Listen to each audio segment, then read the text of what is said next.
South China Morning Post, 22nd of January 2023, China begs the Taliban to safeguard Afghan residents and uses the Lunar New Year. Qin Gang, China's recently appointed foreign minister, has pleaded with the Taliban to guarantee the security of Chinese citizens in Afghanistan.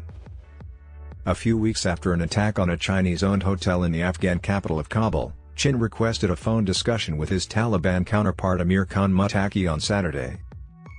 In the call, Qin reiterated Beijing's support for the Taliban's efforts to create what he described as a broad and inclusive political system in the neighboring country embroiled in conflict. According to a statement released by the Chinese Foreign Ministry on Saturday night, Qin said, "As the Chinese New Year draws near, China pays great attention to the safety of besieged Chinese personnel, institutions, and projects in Afghanistan. The protection of Chinese individuals and institutions in Afghanistan is something we hope the Afghan side will take seriously." According to the statement, Acting Foreign Minister Muttaqi of Afghanistan responded by declaring that no forces are allowed to exploit Afghanistan's territory to engage in operations that undermine Afghanistan's relationship with China or harm China's interests. Muttaqi was quoted as saying that the Taliban government, based on terrorism, would combat terrorism of all types and take bold measures to secure the security of Chinese nationals and organizations in Afghanistan. The Taliban government announced earlier this month that it had inked a 25-year contract with a Chinese business to collect oil from the northern Amu Darya basin. This is the Taliban government's first significant oil extraction agreement with a foreign company since assuming control in 2021. However, the appeal also comes after an attack on a Chinese-owned hotel in the center of Kabul in early December, which left 5 Chinese people with serious injuries. At least 3 assailants are believed to have detonated bombs and fired shots inside the hotel, which was a favorite of traveling Chinese investors, according to Taliban security personnel. Later, the Taliban's main adversary Islamic State Khorasan Province, or ISIS-K, claimed responsibility for the attack.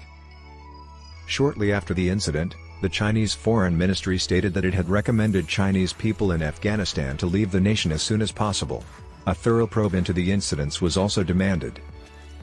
The attack brings to light the difficult choice Beijing must make between cooperating with the Taliban and its serious worries about instability and radicalization in Afghanistan, which it thinks may spread to China's neighboring Xinjiang region in its far western area.